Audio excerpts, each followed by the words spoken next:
Armenia के हमले में कई सीरियाई लड़ाके मारे गए, सीरियाई के लड़ाके मारे गए, शॉट्स के साथ दिखाएं। अजरबैजान के समर्थन में जंग लड़ने पहुंचे थे ये आतंकी, अजरबैजान के समर्थन में जंग लड़ने आतंकी पहुंचे थे। इस वक्त की बड़ी खबर, मैं सीधे चलूंगा यहां पर, एक बहुत क्विक इनपुट मुझे लेना बहुत जरूरी है। मेरे साथ पहुंचे हुए हैं यहां पर हमारे खास मेहमान अशोक सजनार सर। सर मैं आपसे जानना चाहूंगा, ये जो इनपुट आ रहा है, जिस तरीके से वहां पर सीरियाई के लोग, जिस तरीके से पाकिस्तान के टेररिस्ट, इन सबको इन्वॉल्व किया जा रहा है, ये युद्ध जो है, इसका बेस जो है, it's not just a war, ये कुछ और रूप लेता जा रहा है सर।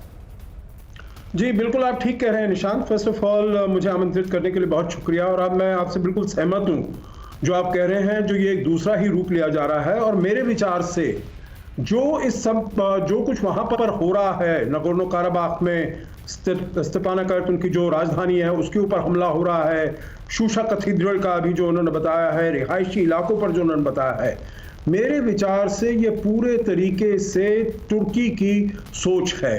तुर्की क्योंकि अपने आप को बहुत बड़ा वहां का खलीफा बनाना चाहता है, उसने अजरबैजान का साथ लिया है जो कि वो पूरे इस क्षेत्र पर अपना प्रभाव और अपना प्रभुत्व जमा सके।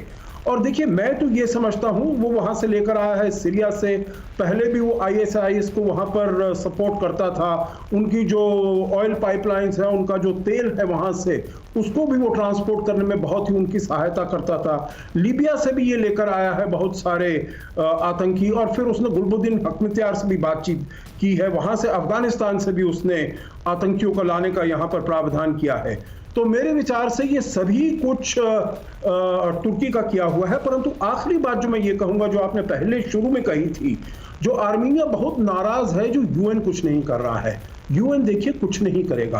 आपको याद है अभी प्रधानमंत्री ने कहा था, बिल्कुल क्राइसिस ऑफ कॉन्फिडेंस है यूनाइटेड नेशंस में, यूनाइटेड तरीके से वो बिल्कुल काम नहीं कर सकता। अगर एक देश है जो कि यहाँ पर जिसका प्रभाव है वो है रूस, और जितना वो ज्यादा देरी करेगा, मेरे विचार से रूस का जो रुतबा है और जो क्लाउट है वो इस क्षेत्र में और कम होता जाएगा, और तुर्की का यहां पर क्लाउड और उसका इन्फ्लुएंस और ज्यादा बढ़ता जाएगा। परंतु आखिरी चीज, तुर्की मेरे विचार से इस क्षेत्रीय युद्ध को और आगे बढ़ने नहीं देगा। तो जर्मनी कुछ भी कहता रहे, फ्रांस कुछ भी कहता रहे, परंतु वो यही प्रयास करेगा जो इसको कंटेन किया जाए, जिससे कि और जो बाहर की शक्तियां हैं वो यहां पर आकर दखल अंदाजी नहीं कर सके।